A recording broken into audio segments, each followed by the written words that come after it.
boys and girls. Welcome back. I hope you had a good weekend. I'm Henrik, and this is Red Ice Radio, an alternative, independent, and listener-supported radio program. And we discuss topics forbidden by the mainstream media and many of the most important issues that are ignored, omitted, and covered up by the lefty sources and globalist mentalities that run the mainstream culture these days. That's why we are in a culture war. If you want to find out more, redice.tv is the website. Our guest is Judgy Bitch, aka Janet. She's here to offer a contrarian view on several topics related to feminism and the SJW-run discourse that dominates popular culture, unfortunately, these days. As is the case with most guests, we might not always agree on everything and be on the same page. Sometimes it's just a matter of being paragraphs off, to be honest. But that's what makes it fun, right? You have to challenge and push further on new concepts to get to the core of the issues.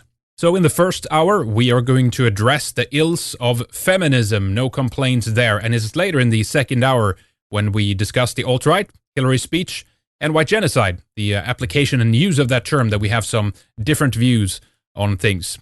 This show, by the way, is also available as video for members. You can subscribe at redicemembers.com to see it. All right, let's get to our guest. Welcome, Janet, or aka Judgy Bitch, I should say. Thank you so much for coming on the show with us. It's good to have you here. Thank you so much for having me. It's a real pleasure.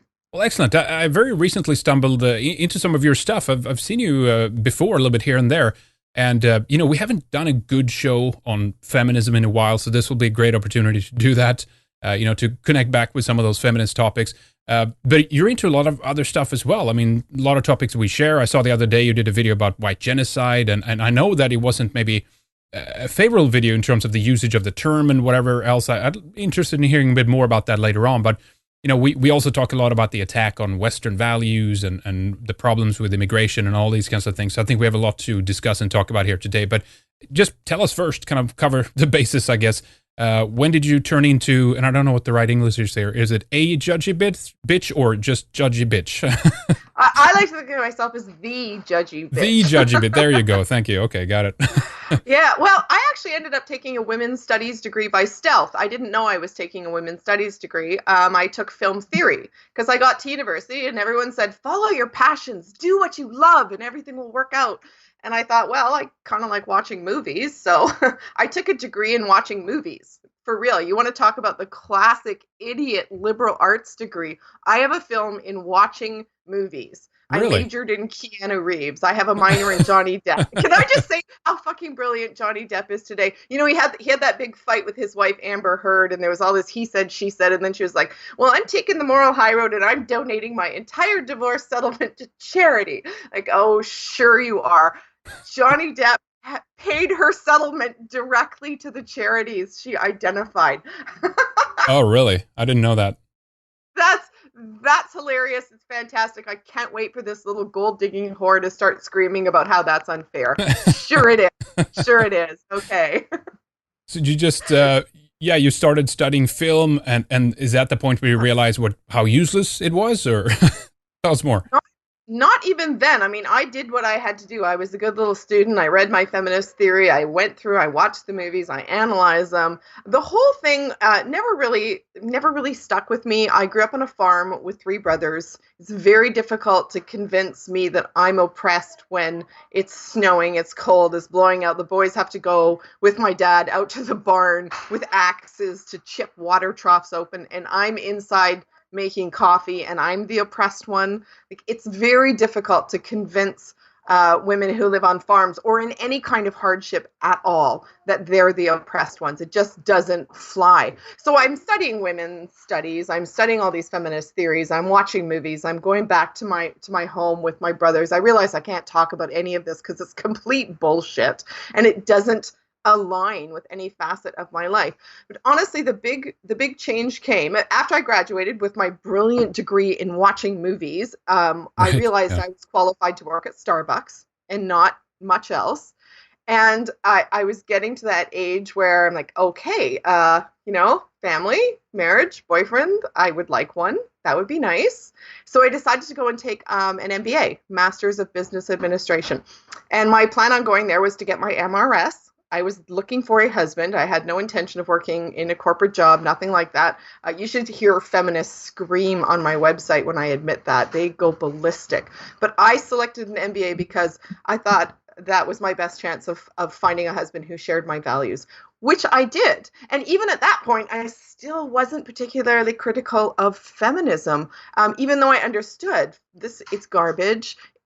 These are just women who hate men. I still didn't really care, and I'm not saying that in a way that's proud. That is just simply how women are. That we don't care about something until it hits right home. And I'll tell you when it hit home is when I had my second child, who was a son.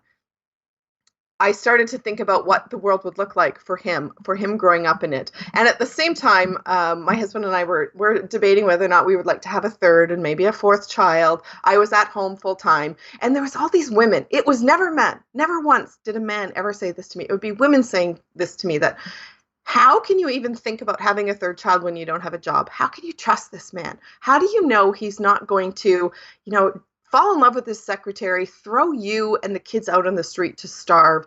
Like, how can you sleep at night not thinking about this, that you are just one man between you and fucking disaster, that he will destroy you because this is what men are. This is crazy. How did we get to this point? How did we get into a culture that can look at someone he's like the very definition of a breadwinning man, someone who takes great pride in caring for his family, who loves his family? How did we get to this point where people will openly say he is a monster who will allow his children to starve, right, and fuck his secretary? I thought, this is nuts. He's the last man in the world who would do this. What happened to our stories about men who do everything, who sacrifice everything to care for their families? Where did those stories go? So, of course, I started Googling it, right? Stereotypes about men, discrimination against men. Why do people think men are horrible monsters? And that led me almost immediately to A Voice for Men, which was one of the only, back in 2012, was the only websites out there that was really talking about this, discrimination against men and stereotypes, really negative stereotypes about men. So that's how I discovered the men's rights movement. I came into it as a married wife and mother, very concerned about what sort of world was out there for my son. It wasn't until I had a little baby boy that I gave a shit, which is a terrible thing to say because there's so many men in my life that I love and care about, but I never cared enough to even Google it till I had a son. And I think that's a profound truth that we as a culture don't like to admit about women, that they simply don't care what happens to anyone else other than themselves unless it involves their own children. And that's a hard thing to wrap your head around, because we don't like to little girls are sugar and spice and everything nice, right? We don't like to talk about all the awful things that are indigenous almost to femininity and that have to be controlled and that have to have a limit set on them and boundaries set on them. And I was perfectly fine with discussing that. I'm very open-minded. I have 4 brothers. The anger and the aggression and the passion that I met as I was exploring the men's rights movement did not scare me at all. I grew up with 3 brothers. I know this is how guys communicate. I didn't freak out at all. I was like, yeah, okay, let's just keep the conversation rolling and let's see what there is to learn here. And I have to tell you, I learned an absolute lot. And every single time I would ask the question, why? Why is it like this? Where does this come from? Why are men being taken out of their children's lives? Why don't we have equal parenting? Why are mothers considered better than fathers? Why is it okay for a 40-year-old woman to rape a 15-year-old boy, but a 40-year-old man who rapes a 15-year-old girl is going to jail for life? Where Right. does this come from? And I had all the theory was right there in my head. It was right there. It wasn't hard for me to make that connection, to see that the main political force driving these horrible narratives about men and these ridiculous myths about how wonderful women are is feminism. Right. It wasn't hard to connect that at all. So I immediately said, okay, if we're going to help men, we need to take apart this poisonous ideology. It's got to come down. Give us an outline of some of the things that you would criticize the most of the feminist movement. I mean, I know there's these layers now. We're so deep into it. It's second and third and fourth and fifth wave, and I can't even keep track of it anymore, to be honest. And there seems to be enough confusion within the movement itself, that they're starting to bicker and fight with each other now. But what would you pull out of that and direct people's attention to from feminism?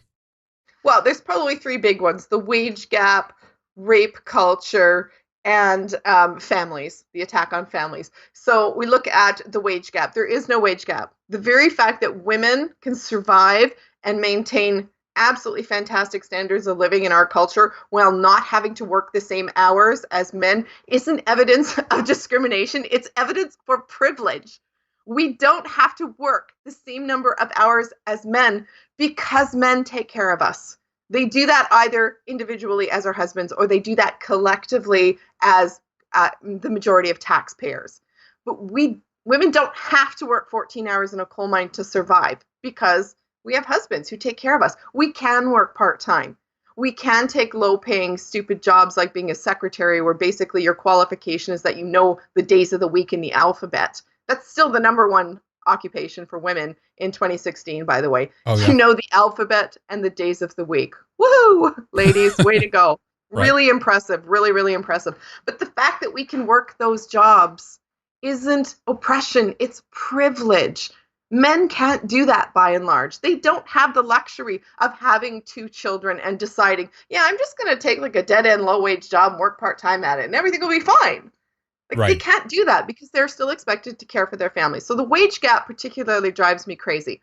The way feminists typically calculate the wage gap is they take the entire population of males of working age and they take all of the income and then they divide it between all those men, and that's the average wage. Okay, they do the same thing for women. They take all women of working age, their average income, divide it up, and that's the average wage for women. Well, they're counting me. I haven't had a paid office job for the majority of my adult life. And let's just say for my entire fucking adult life. I have never had gainful employment. I have been a stay-at-home wife and mother, and feminists are using that extraordinary luxury. I recognize that it's a luxury.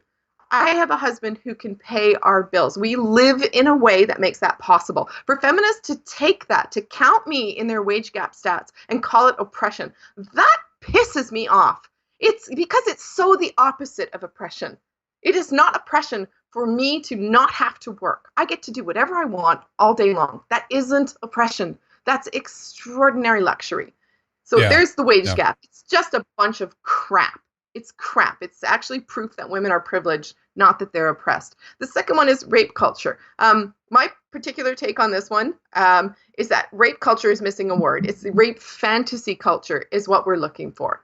That it's no mystery to me that feminists who encourage women to be particularly unattractive, to be belligerent, to be unpleasant, to be of unfortunate body weights, to engage in unfortunate hairstyles and grooming, and then they encourage these women to walk down any street that they go and imagine that every man they meet, every man is so overcome with lust for them that they're going to fuck up their entire lives. They're going to risk ruining their reputation, losing their families, going to jail. They're going to risk everything just because they want to fuck them. And all I can say is, bitch, please, are you fucking kidding me? This idea, teach men not to rape, is the idea that all men are rapists. Well, that means that all women are particular rape victims. Let me tell you, there's a whole lot of women out there that are not in any danger of being raped, ever. And a lot of them are called feminists. So it's rape fantasy culture. They have actually stripped the sexual narrative of their lives. They've stripped it out of their lived experience, like things like grooming, like doing things that appeal to partners. And then they've replaced it with this insanity that they call rape culture because it's the only way that they can imagine that men desire them. And it's sad, actually. It's one of the very saddest things that I think feminism has wrought for young women who should be at the height of their sexual pleasures and powers. They're actually, they've just been completely and utterly destroyed. That entire aspect of their being has been destroyed. And it's turned into a malignancy that's really, really unfortunate. And of course, it's always these older, hit-in-the-wall, middle-aged, almost menopausal women convincing these very young women who should be some pretty lethal competition, just convincing them to turn themselves into ugly shrews. And isn't that interesting? It sure eliminates the competition, doesn't it? Right, right. Oh boy. Well, So, yeah, rape culture is garbage. It's rape fantasy culture. It's an expression of women's sorrow at having surrendered their sexuality at the altar of feminism. Um, and the third one is what was the third one that I brought up? yeah, wage Uh, gap, feminism, and then what was the third one? the family, the attack on the nuclear family. Yes. Yes. I think it's C.K. Chesterton who said that feminists were succeeded in convincing women that to stay at home and care for your own family on your own schedule and on your own time, to care for the people that you love, is slavery.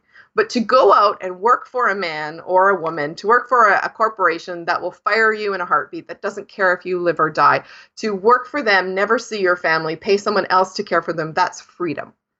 That's the central attack on the nuclear family. And what feminism told women is that you won't, if you throw off the shackles of heterosexual nuclear marriage, you throw this off, you won't have to answer to men at all. You get to do whatever you want with no constraints on your behavior of any kind, and it's going to be awesome.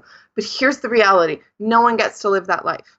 Everyone has constraints on their behavior, and women simply thrown to their own devices are miserable. They ruin families. They destroy their children. They don't have the number of children they want. They are deeply unhappy with their lives and their experiences. Women have never been unhappier. The truth that no one wants to talk about is that the patriarchy is one of the best, safest, happiest forms of existence for most women. When you look at women and measure their happiness, women who have more than 4 children, they have the highest rates of career satisfaction. I hate calling motherhood a career because it's not. It's an occupation for sure. It occupies my time. It's not a job and it's not a career. It's an occupation and it's a destiny, and it's one that most women desperately want. And the happiest women are women who have more than 4 children, who are married to the father of those children, who are in stable, functioning marriages. They are the happiest. They are also the physically safest. Being in a heterosexual marriage with the father of your children is the best predictor of whether or not a woman is going to experience violence of any kind in her life. You are the safest and happiest ladies under the care of a man you love. And we don't want to talk about that. Feminism told them the opposite. No, that's the worst thing you could possibly do. That's the worst thing you could have. And it's not. It's the best. And women are starting to figure that out now.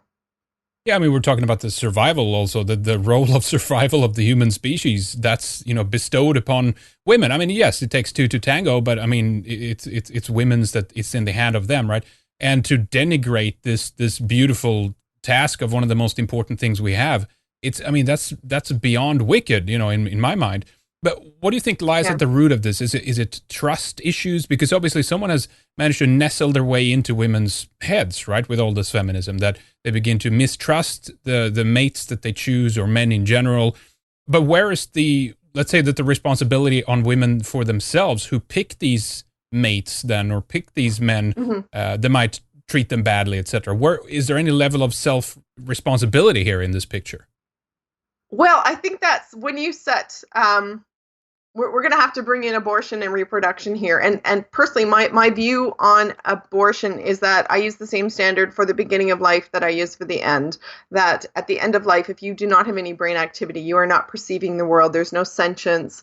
The I that you are is gone. I believe that body is gone. I use the exact same standard for the beginning of life. That as soon as you have brain activity, which is probably around 12 weeks, at pregnancy, that is a person who is alive, and you are not entitled to abort that child under any circumstances. I don't care what they are. What feminism did was bring in abortion. So women's need to rely on men, and to it allowed women to escape all of their obligations, even up to the point of murdering living human beings. It's not a fetus. It's not a clump of cells.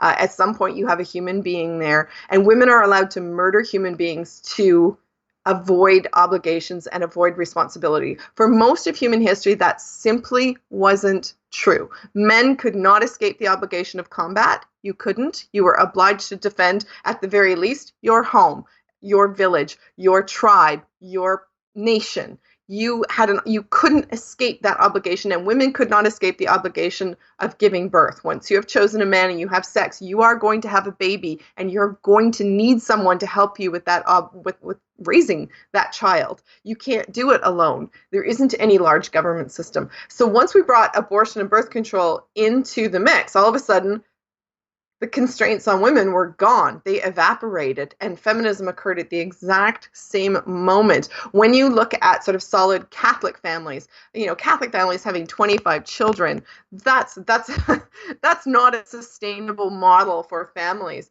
So the Catholic Church, I think, and I'm not Catholic, I'm just looking at observing the culture. The Catholic Church has been very good at maintaining both men and women's obligations by trying to find a way of modernizing and reforming the mutual obligations model that men and women depend on one another and that they are bonded to one another for life, while at the same time allowing family control. But feminism got in there and just stripped every obligation towards society that women had and treated this like it was a fantastic thing. And it probably does seem like your first reaction, if someone said to you, we are going to remove every obligation you have to anyone ever, your first reaction, whether you're man or woman, is probably, woohoo, yeah, that's awesome.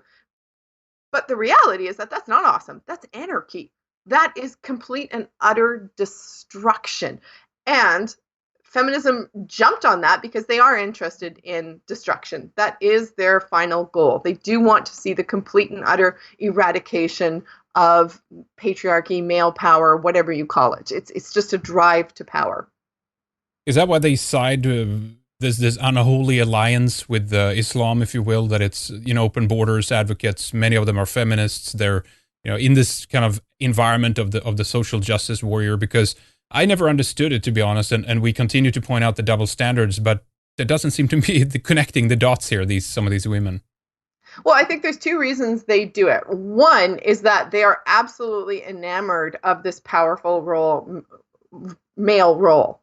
That this is rape fantasy come to life for them. I mean, you import all these crazy Muslim men into your culture, and you suddenly literally are surrounded by people willing to risk everything to fuck you. I mean, that sounds good in theory, right? It's a romance novel come to life for lots of these women. You see women holding up signs saying, I spread my legs for refugees or whatever. They are not good-looking young 18-year-old women doing this. This is middle-aged 40-year-old women thinking, and it's just disgusting. It's so gross. It makes me sick. This is rape fantasy culture. They really like the idea of being brutalized by men. There's a reason that every religion the world has known has always featured a patriarch, that the longing for a father, the longing for strong male authority is deeply ingrained in humanity. You can't get rid of it.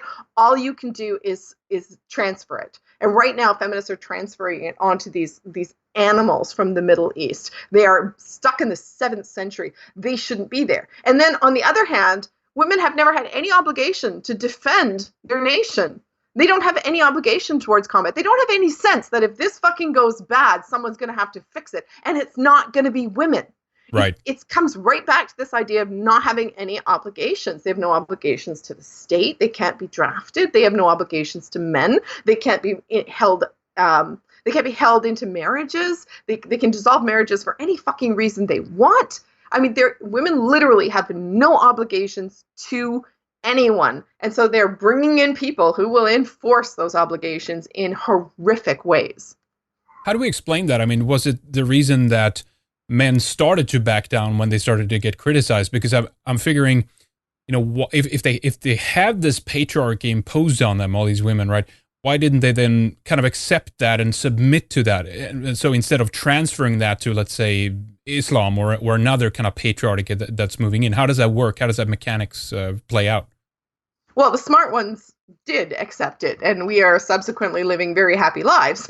You can go and survey married women to this day, even if they're 20 years old or 30 years old or getting close to 40 years old.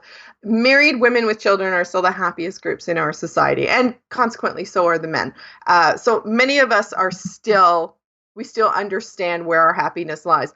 And I think a lot of women threw it off because it superficially sounds so good. Women are easily persuadable. That's one of the aspects of our psychology that, ironically, feminists have been really good at documenting. There are two feminist theories. One is called, her name is Susan J. Heckman. Another one is Carol Gilligan. And they've both done fantastic jobs of explaining why it is that female psychology is so profoundly different from male psychology, and that our psychologies are evolved precisely to be persuadable. They are evolved to have very situational, very pliable, what's a good word for this? Situationally specific morality, that we don't develop universal senses of morality, because that isn't the best kind of morality to have in the domestic sphere. And I always love progressives and leftists who will stand up and absolutely mock creationists, people who reject evolution. And you say evolution doesn't exist and it's not a thing and there's no rabbits in the Paleolithic and how come there's still apes and stupid stuff like that.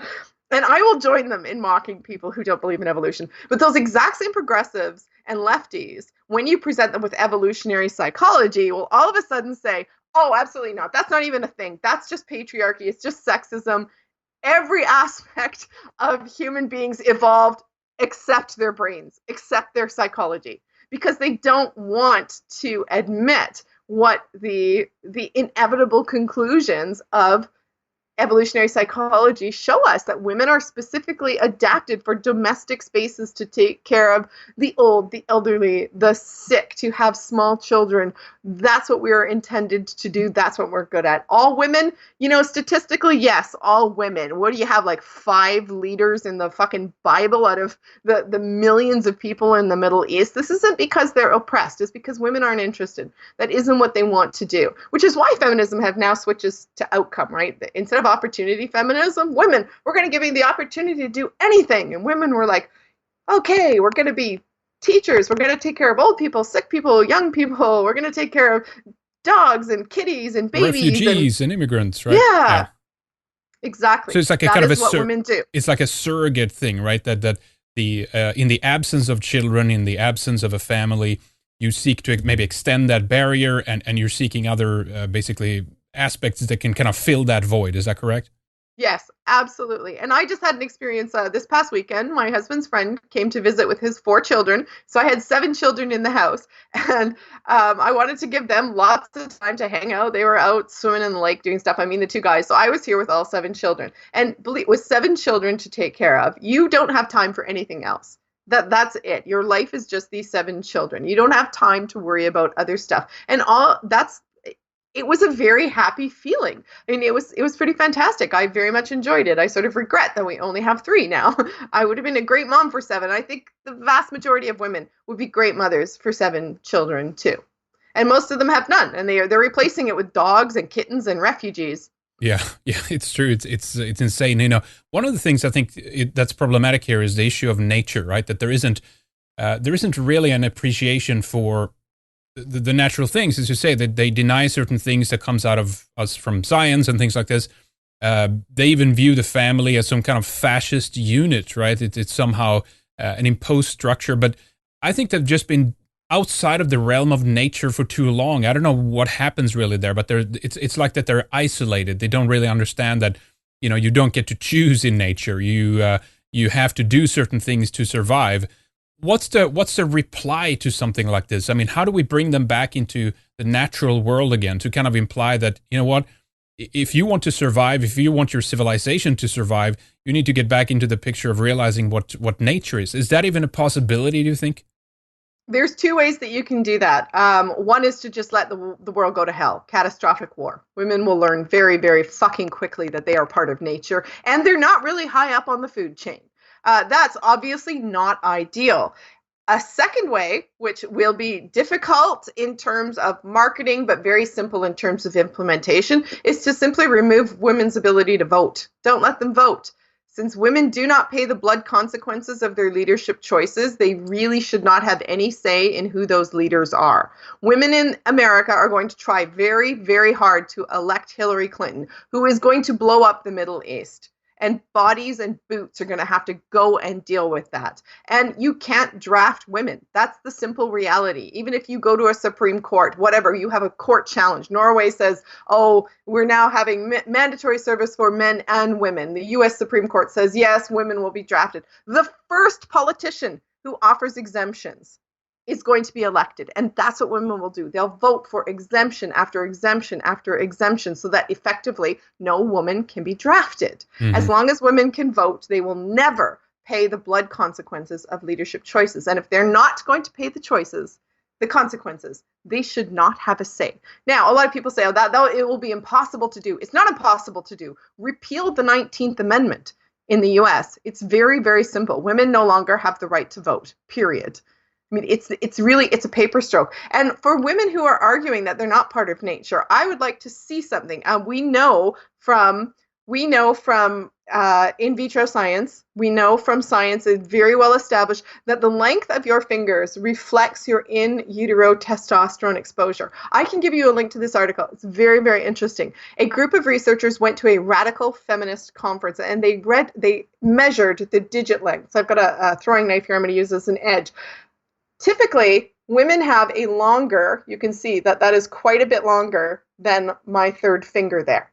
Women typically have a much longer index finger than their pointer finger. That indicates a high level of estrogen in my bodies. Men will have the opposite. This finger is going to be quite a bit lower than their ring fingers. When they went to this feminist conference, what they found was that women typically had high levels of in utero testosterone exposure, that these women were hormonally much closer to men than they are. And they engage in literal penis envy, which is kind of funny. They are jealous of masculine traits because they are physiologically closer to men. So for women who are arguing, and a lot of feminists, you'll notice that a lot of media feminists have the very thick, strong jaws, which they'll say, oh, that's just sexism. You are just pointing out that, women are ugly and that's just typical sexist response. Well, no, it's not actually. That heavy structured jawline is also very typical of high levels of testosterone. And these women aren't just ugly. They are more masculine than your average women. And that's where that feminist paradox that you just had up on the screen, that's where it comes from. The women selling this. Yeah, look at that. I mean, Silicone. Yeah, classic. Yeah, classic. I mean, with a mustache, you wouldn't even know. Well, it's true. I mean, this might be, sound cruel or whatever, and we can discuss the reasons for this. Why is it that these hormonal imbalances occur in the womb of women? That's where, this process is triggered. Then we have endless amounts of endocrine mimickers in our environment, which unfortunately continues that process, right? So this is real science behind this. And I've actually not heard that many people talk about it, unfortunately, because it shows that there is some things that we can do about this. Because why is it, Janet, that, they how do I formulate this? They go in the opposite direction. If they notice that there are parameters or desires, I guess, within, let's say, a young boy to become like a woman, right? Then they go in this impossible direction of turning, giving estrogen, maybe implying surgery and all these kinds of things, instead of basically going back to the normal state, which is to offer, let's say, testosterone to make the boy, a man eventually, right? Why don't they do that? It's so simple. I have the exact same question. I have no idea. Why wouldn't you do that? Like, if female supremacy is the obvious question, but in terms of individual cases, I really don't know. If you are a little boy and you are physically a little boy, but you have excess levels of estrogen that it's affecting how your brain works, why wouldn't they treat that with testosterone? Yeah, right. I don't get that. Why mutilate the body to match the hormonal levels in your brain? Why not make your hormone levels match your body? I can't answer that. I don't know. It seems like a terribly cruel thing. We would need, there are some really interesting, very woke transgender people out there. I think that would be a super interesting conversation to have with some of them. Like Blair White, for example, would be a fantastic one. Interesting. Yeah, this is very interesting. I definitely need to look into the index. I heard the reason why I've heard about that before, actually, because someone looked, I think it was at Michelle Obama when it came to the hand size and the ratio and things like this, Yeah. So, it's a real problem. And as I said, it doesn't mean that, they are responsible, but it shows that many of these feminists, they end up in the same category as men, and they actually begin to compete with men on that same level, right? And it seems almost which is dumb. You are going to get your ass kicked if you try to compete with men on their level. This is Caster Semenya, right? The Olympian who's got testicles. Right. Yep. Looks like a guy, like totally looks like a guy, absolutely fucking killing all the women athletes. Of course he is. Of course he is. If you are going to compete with men on their terms, women are going to lose. And it's all these women with high levels of testosterone who are trying to convince women to do this. Now, the majority of them are saying, no thanks, no way, I am not doing this. Yeah, it was even actually an interesting wrestler. I think it was UFC or something. It was the same thing there. There was a man who had transitioned over to a woman, and it was meeting, contest against another woman, and the woman who actually fought against this transgender person, she said, usually I can get a grip on these on women. I can put out some kind of resistance, right? But in this case, I didn't stand a chance. It was like nothing I've ever competed against before. I don't even know why the Olympic Committee approves these things in the Olympics or in other competitions. I mean, this could go pretty bad pretty quick, right? I mean, all the men could just go over to the women field, and where would we be then, right? Ridiculous. It seems that's where we're heading, right? That was Fox Fallon, and yeah, that's absolutely horrific. I mean, I do some martial arts training myself, and the idea of going up against a man is unimaginable. Like that, you're gonna die, you're gonna lose. There's just no question. 12-year-old boys are stronger than I am, and I am a pretty fit, strong woman. I work at it, and 12-year-old boys, I have a hard time putting down. A lot of them I simply can't. That's I think most grown women, they live in a world that allows them to forget that. 12-year-old boys, you try going up against a 15-year-old boy, you are not going to make it. Only the most highly skilled, super strong women are going to make it. But we live in a world that allows women to forget that. Just like we live in a world that allows women to walk over to the wall and flip a switch and get electricity and forget that virtually 100% of the work it takes to put that light in your wall is done by men. Without men, if men took a day off, society would absolutely collapse. If women took a day off, you'd have to make your own fucking coffee. With the exception of nurses, women basically don't do anything that's vital in society. Nothing. Women could take a whole day off. They could take a week off. It would be annoying.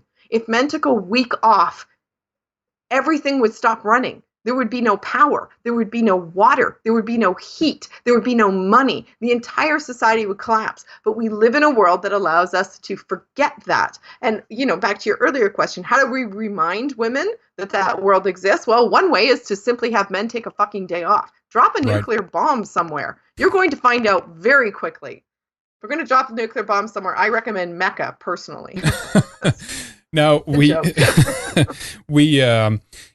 mentioned the vote earlier, and I think one of the things that used to be the case is you had a household vote, right? That you actually had the family was seen as a family unit, just that, and and yes, it entailed the fact that the men were doing decisions, but it was for the whole family. It was not to oppress a woman. These were done in consideration to it. The whole patriarchal system has been structured the way it has. Well, because of these natural forces that we're dealing with, but the second is to in veneration of women, right? To take care of them, to protect them, and all these kinds of things. And it's kind of when you think about the whole picture, you really get to a point where you realize that there is an ungrateful lack of appreciation for the sacrifices that men make, and instead we are now seen as the problem. The dangerous thing in this, as I see it, is that you do get movements like MGTOW. You do get a disconnection between men and women where the resentment gets so high that partially some of the consequences that we're seeing from this is plummeting birth rates in the West, for example. These kinds of things, right? That this is having real consequences, and it's not boding well for us because the schisms between men and women is now so large. Can we heal those in some way? Can we bring men and women back together, or how do you view this? Well, I sort of had an idea about that. I'll have to go back. I haven't been back to check the comments. Some of my commenters in my blog can be very, very clever, and they really make me think, and I just love that, running that daily blog. But Canada and a number of other countries across Europe have floated the idea that one of the ways to raise the birth rate is to actually pay women to have children. like pay them a sum of money to have children. Our prime minister paid women very small amounts of money as a monthly stipend to have children. But we were thinking like a full, a full cash, reasonable cash payment for having children, up to say 4 children per woman. And how would that work? Well, it turns out that it wouldn't really work very well at all, because women can't be bought quite that easily. So my idea was, instead of paying women to have children, what if we paid men? What if we paid men a certain amount of money to have children? Change the payout, change the dynamic. Right now, women have all the sexual power. If you're a man and you want to have a child, you're going to have to find a willing woman who holds unbelievable power over you. We do not have shared parenting in any jurisdiction in this world, that children belong to women. And if you agree to have a baby with a woman, you put a gun in her hand loaded with bullets, and she can fire it whenever she wants for whatever reason she wants. She can rip you out of your child's life for any fucking reason she likes. And women do. They consistently do that. Between 70 and 80% of divorces are filed by women, and the least likely reason to file for divorce is abuse of any kind. It's more like, I'm bored, we're not in love anymore, I'm not fulfilled, I met someone hotter than I want to fuck. And you have a baby with a woman, you hand her that gun, and you have to trust that she's not going to pull the trigger. Well, that's a shitty condition. No wonder you have MGTOW. I don't think I'd have kids under those conditions either. Am I going to have children with my husband knowing that at any time he can simply take those kids and I'll never see them again, or I'll see them one weekend a month, and I'll spend the rest of my working life paying him to keep the kids away from me? That's the reality for most men. It is grossly unjust. So I'm thinking, what if you paid men? Change the payout, that it's not women. Okay, women have to agree, but the money for having a child, and make it pretty substantial. Make it fairly substantial, $5,000, $10,000. That goes to the dad, no matter what. You change the incentives for women to want to remain with the fathers of their children and to have more children. So I don't know. I think that's going to have to be one of the things that we're willing to talk about. So we have to talk about this fact that women have loaded guns that just devastate men's lives, and they are not afraid to pull them. And it's an embarrassing tragedy for me. It sort of makes me a misogynist. Honestly, I hate women for doing that. I hate them for their willingness to hurt men and destroy their families over nothing, over absolutely nothing. It makes me sick. How do we change it? I don't know. It's a tough one. Yeah, it is a tough one. What do you think? I don't know. These are some of the questions I'm thinking about, and some, part of me is like, you have to also reinstate. I mean, despite what women say, I think, as you say, they want it in a certain way, despite what comes out of their mouth, And I think it's also a responsibility on the part of men of just returning to be men. I mean, we have a feminization of our whole culture here. That's happening, and you must have a resurgence of those kinds of elements, and I think that in turn will attract women, and then women want to become more, feminized and be appealing to men. So it works both ways. But as you say, the sexual power, as authors like Roger Devlin had shown, I mean, all of that lies in the hands of women, right? They have the bigger responsibility to restore culture to a certain extent, but I think men can push it very, very far to make sure that it kind of returns to some kind of normalcy. But I'm seeing that now. I'm seeing a resurgence of tradition. Many on the alt-right obviously they want to have large families and these kinds of things. So I think we're heading in the right direction, just as a counter reaction to all the Swipple SJW nonsense that we see in the world right now. Yeah, I think shared parenting would go a long way towards affecting some of that power imbalance too. Okay, ladies, you can destroy your family. You can do it. Go ahead, walk away. You are not taking the children. The legal presumption should be that moms and dads are equally valuable, and that mom and dad break up, that custody is 50-50 down the middle. There's no alimony, there's no child support unless you can make your case for why that should be. You're going to need to prove in a court of law that you are dealing with someone abusive who shouldn't be near his or her children. You need to prove that beyond shadow of doubt. You want to get divorced because you feel like you'd rather fuck your brother's cousin or whatever, go ahead, but you don't walk away with the kids, you don't walk away with the house, and you don't walk away with the fucking dog. I think that would go a long way. And it's interesting that feminism is so rabidly against shared parenting. In every case, in every bill that's been tabled in North America, the National Organization for Women and other feminist organizations have thrown tens of thousands of dollars towards defeating these bills. They literally oppose equality between the genders. I think that's a huge testament to how effective it would be.